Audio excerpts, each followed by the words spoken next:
I think it's a very important session dealing on extremely important problem. The thing that I think I've brought to this general field over the past 20 years, though, is the fact that our space program is really incomplete. In fact, we really don't have a space program. We've got a ground program that throws things into space and every once in a while. And what we need is a new segment, an additional segment of industry that deals with raw materials, both on the Earth and on the Moon, especially on the Moon, so that we can learn how to do the same thing on the Moon that we've done on Earth. And that is take energy, skill, and raw materials and build the products, enable the services we just take for granted here. And that's where you get your real leverage. If we were still having to spend Mayflower transport costs from Europe to here, there wouldn't be much transatlantic commerce.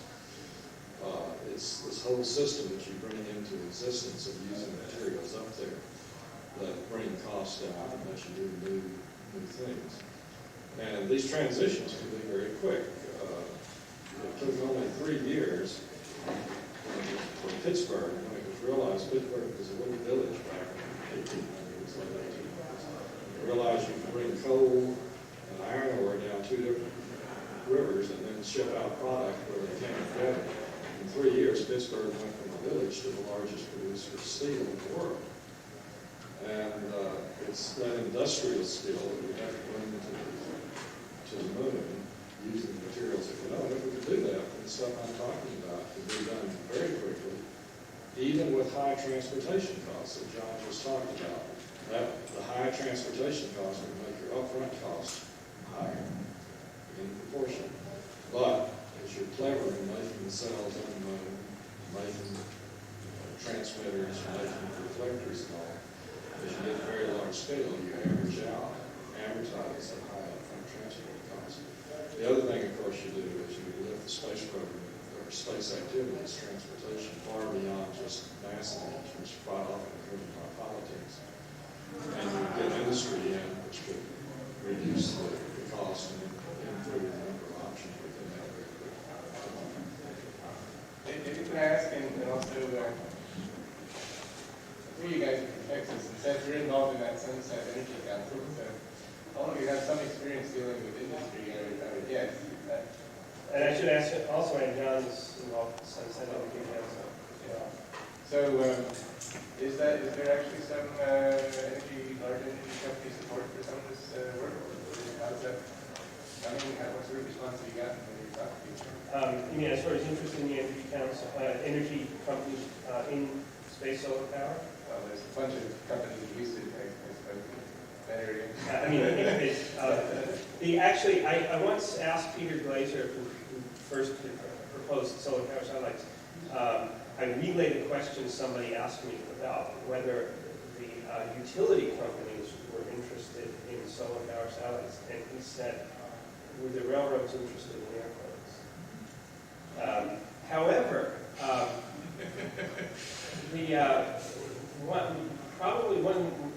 the most recent time I saw Peter, which also led to me getting my job at Boeing, was the 1997 Solar Power Satellite Conference in Montreal, and there were representatives from Hydro-Quebec and Ontario Hydro there. Now, in their particular case, it was motivated, I believe, by the fact that that part of Canada has gobs and gobs of hydroelectric energy, at least actually and potentially even more so, and the northeastern U.S. is heavily populated and is potentially a major customer. So I think what they were looking for is perhaps maybe solving the train emission problem, perhaps beaming some energy. They didn't say this to me specifically, but this might have been a motivation. So it's not, I would be surprised if Enron is jumping over the bed at this point, but I would guess that there probably is some low-level interest. Also, and when I was at NYU,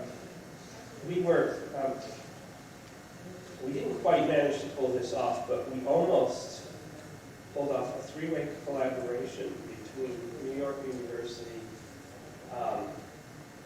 the Environmental Defense Fund, and what was then, I believe, Exxon.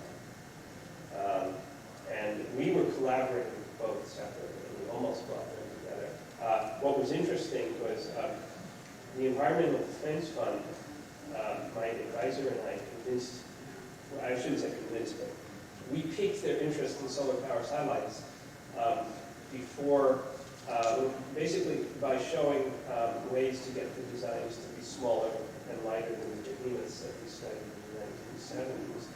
And one of their top scientists said that he was impressed. He said that when he first heard of solar power satellites,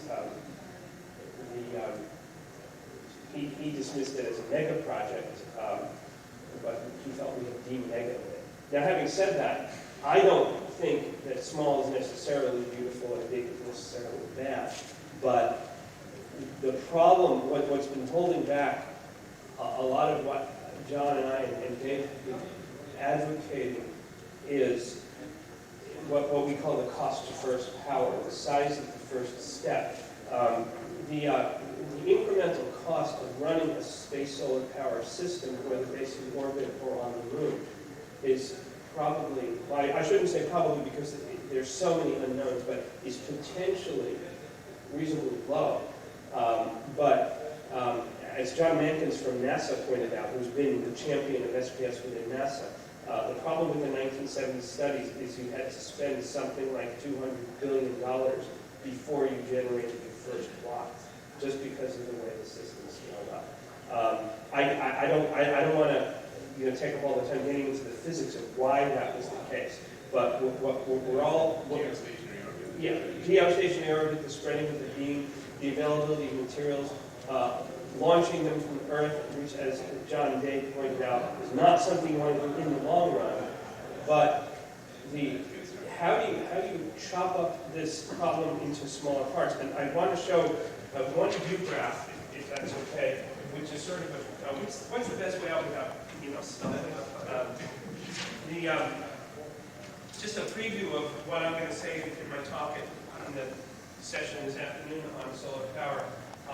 This is kind of a mini solar power satellite. We call it Power Plug, which we designed under NASA contract, which is a space power beaming system using laser light. So the beam stays better collimated and the system scales smaller. Now you're talking about a few tens of kilowatts. So you wouldn't cover the Earth with this, but it's just an example of many things you can do to get the size of the system to be smaller, or at least the size of the first steps. Dave, did you want to say something about that? I have a direct response to in support of Seth. The problem is partly social and ideological. The environmental groups don't like anything that's large. This is an ideology first, because mountains are large, and we love mountains, they're beautiful. But anything that's man-made that's large is bad. Like, how about the Golden Gate Bridge? That's large. Is it bad? Okay. So, at the same time, they reject anything that reeks of big industry. Anything that's large sounds like it's a big industry project. And so it's bad. Okay. At the same time, industry people are very wary and skittish about dealing with anything that has the word solar in it, because they've been hammered for so long by these groups that they are very, very antagonistic toward the concept of solar, simply because the people who support solar generally are extremely anti-industry. Yes? The environmentalist lobby would seem to be... Speak louder. Sorry, the environmentalist lobby would seem to be your strongest base of support to implement this in the long term. The environmentalist what? The environmentalist lobby. They could. They should be. They should be our lobby. Most of the major national environmental organizations, their policy people are controlled by what I call the green radicals, who believe in all these different ideologies. And there's a whole bunch of them. I talk for half an hour easily on some of the ideologies that I've been following for close to 30 years. It was incomprehensible to me why these people were opposed to this, and I gradually had to see what they were actually saying. They often don't say it openly to the general public can hear. But one of them says, for example, Giving mankind a source of clean, cheap, unlimited energy would be like giving a child a machine gun for the mischief they may do with the energy. They have this concept, for example, of the civilization machine being unleashed and rampaging over nature so quickly with its growth that nobody can stop it. And you can see to some extent, like in some areas, where this fear is justified. But if we're stuck with fossil fuels, we're going to end up with a total devastation to the environment because of the clash over the remaining energy resources. We must move to a better, cleaner, cheaper, larger resource, or it will mean the doom to the environment. And that not just the greenhouse effect, but simply the growth of the human population and the ravaging of the remaining terrestrial resources like firewood and so forth. And in another 20 years or so, without some relief, Africa is going to look like Easter Island, the whole continent, or like Haiti.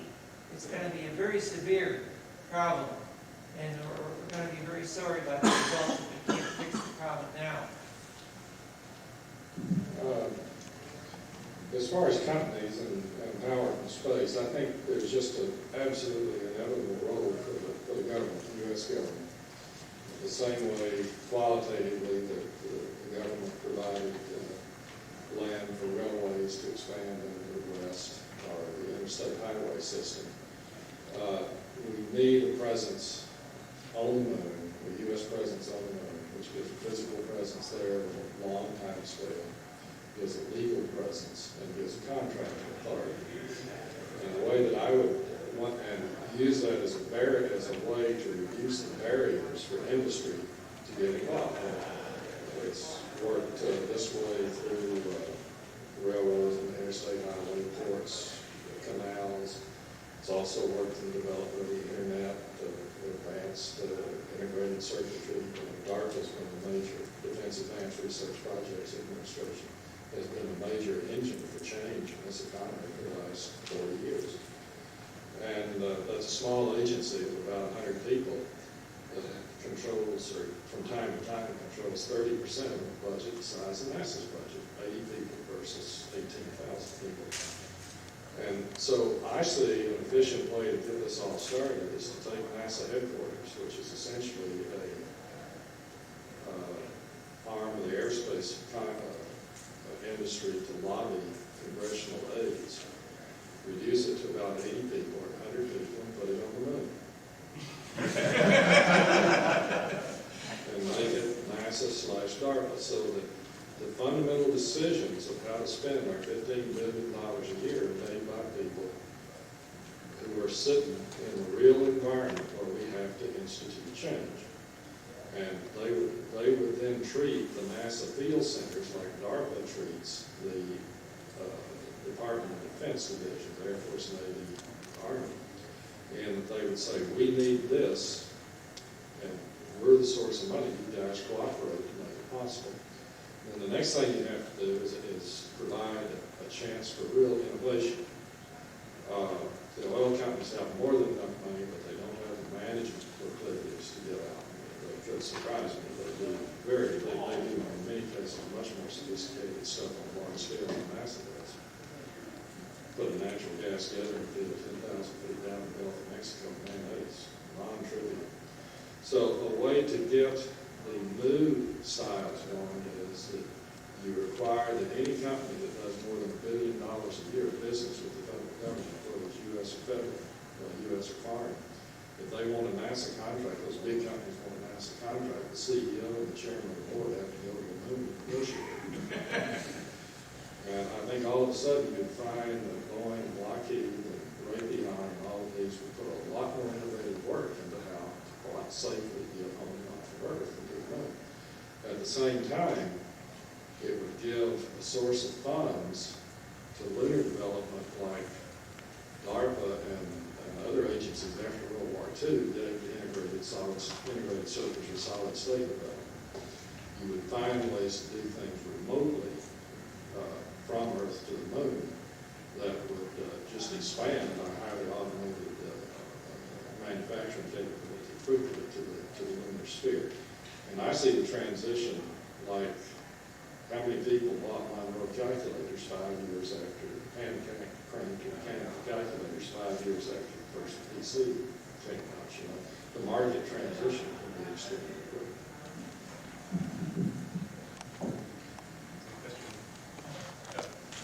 Okay, just to ask a second question, have you considered the power of the retirement funds in this country? Rather than going to the energy companies, which would seem to be your natural opposition, since you will be a competitor to them. Now, you can't make any money off fossil fuels anymore. The next level up that are the investors within these companies, which are manifested by the mutual funds in this country.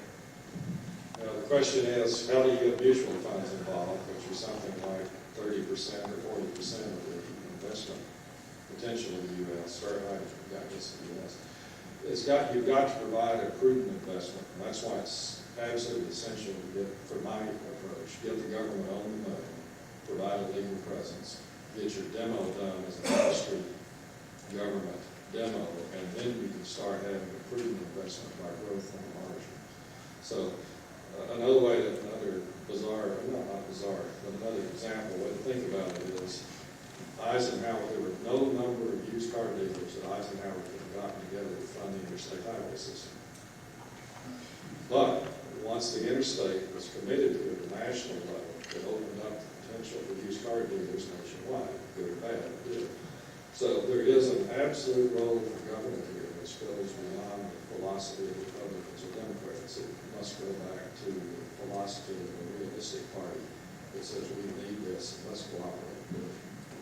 Question at the back of the room. I just wanted to make an observation that it appears to me that having the government involved is absolutely crucial. I agree with you that is a fundamental part of the solution to the problem. They are the primary risk taker, and they are the primary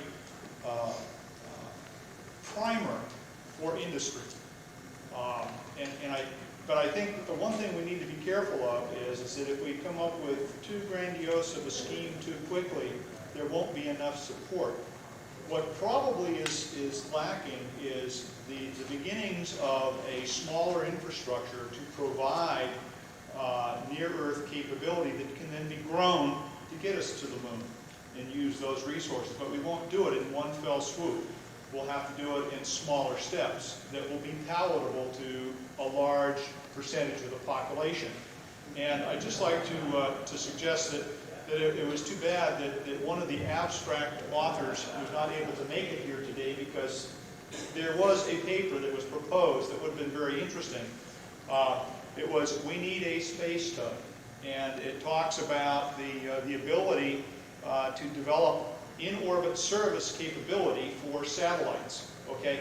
Now, my point is that this is the kind of small step that the government is supporting, that we should be supporting, that becomes one of the first steps to develop the infrastructure to provide service and reusability for all of our hardware in space.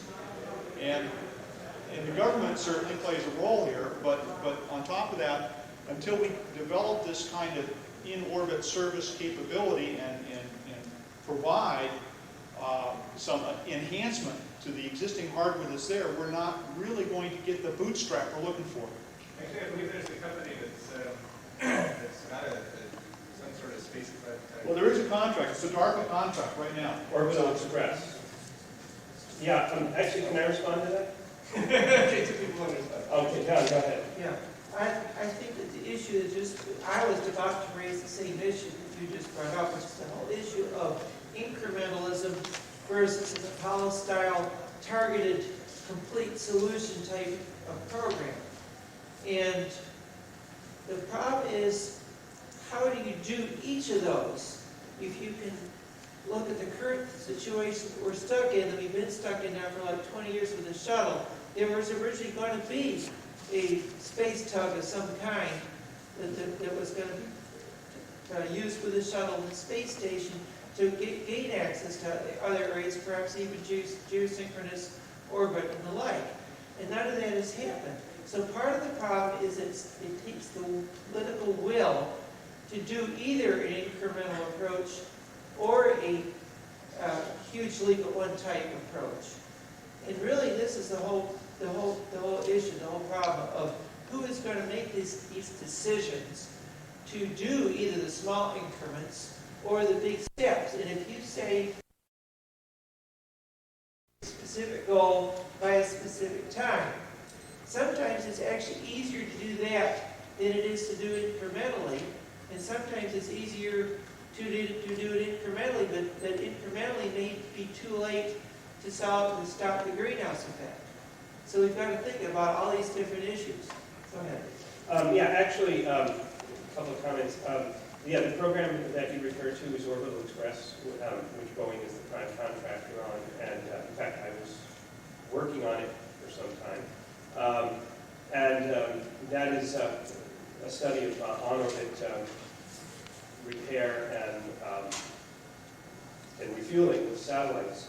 I do believe there is a private venture that has developed a space tug that's somewhat overlaps in capability in the sense that what they want to do is build a satellite that basically clips on to other satellites and reboosts them. Smaller in scope than the DARPA program, but another example of a small step. The other thing I wanted to say was just give a plug for the afternoon session on solar power, because I'm going to be talking about power beaming for orbital transfer vehicles, and I'm going to be talking about mostly the physics of the orbits and where you put the beamers and all that. But number one, it is an example of a smaller step, and number two, a lot of the ingredients are already in place, or I should say, will be in place for other reasons. For example, solar orbital transfer vehicles are being proposed. The power beamer I showed a few minutes ago is based on ISS solar arrays and near-term laser technology. A lot of the ingredients will soon be in place, or will be. So, although I think John and Dave may be right, and John may be right, you may need a Manhattan project, an Apollo project type of focus, but nevertheless, if the ingredients are being developed anyway, why not try to bring them together? I think, Susmita, you have your hand up and you're talking next, so Yeah. let me ask the question. I think we've been talking about the economic aspects, the political will. I think there's something else to using solar power, and that's the cultural aspects that go with the national programs. I grew up in India, I lived in Europe, and now I'm in the United States. And I think I grew up using solar power on weekends. We used to cook our food on weekends using the solar cooker all the time. I think maybe it calls for some kind of an international cooperation with for example, California, I feel, is very energy friendly and would be open to an idea of using solar power in a big way. I think the European Space Agency, I work with them a lot, and I think they would be the kind of agency who I think would accept this notion at a more cultural level. It's easier to convince the politicians when everybody understands it. But then I think it also, if we go into international cooperation, there will be the issue of competition. I think if energy companies come on board, there are trade-offs. But I really think solar power could potentially take off in countries or cultures where they're more open to such alternative sources of energy. Maybe some final comments? On both of those last two, if you go to the NASA website, I think it's Johnson Navy headquarters, you find that during the years that we did Apollo, we spent at $96, $183 billion. Since then, we have spent $350 billion on NASA building infrastructure. For what? We have a problem, and it's in India, it's in the United States, it's in Bangladesh, and that is cheap, abundant, clean, low-cost power. It's cost at least 60 million premature deaths a year right now. Put that in perspective, there were 60 million premature deaths during all of World War II due to the conflict. This goes beyond the competition of an aerospace company for a juicy contract. We need a goal, just like Apollo, to solve this problem. And what you find when you look at aerospace, or you look at the energy companies, or you look at individuals, is everybody wants to look for the key under the spotlight where they happen to grow up, under the street light where they happen to grow up. And that's not what the key is. It's on the moon. And you have to look at this very hard-eyed and say, what is the absolute essential least things that I can do to get this accomplished for reasonable money, quick time.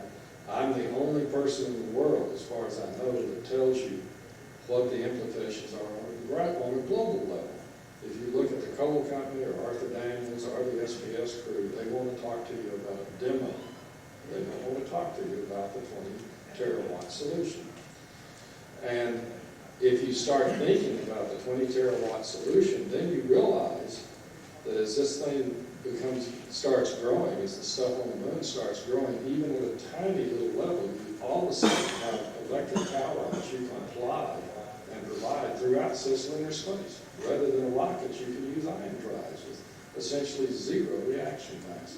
Bill Brown had a paper on this about 5 years before he died, where he was projecting that you could drop Earth orbit to lunar orbit transport costs down to a few dollars a kilogram using million power from the Earth. If you had it from the moon as an add-on commercial project, it can become dirt cheap. We've got to rethink what we're doing and not assume that just because we've done it in the past is the way that we should do it in the future. Just the same as the nuclear community at Los Alamos had said, well, we've got something new to work with. What are the implications? Thank you. Okay, thank you, and there's more on solar power this afternoon, so let's have a round of applause for this.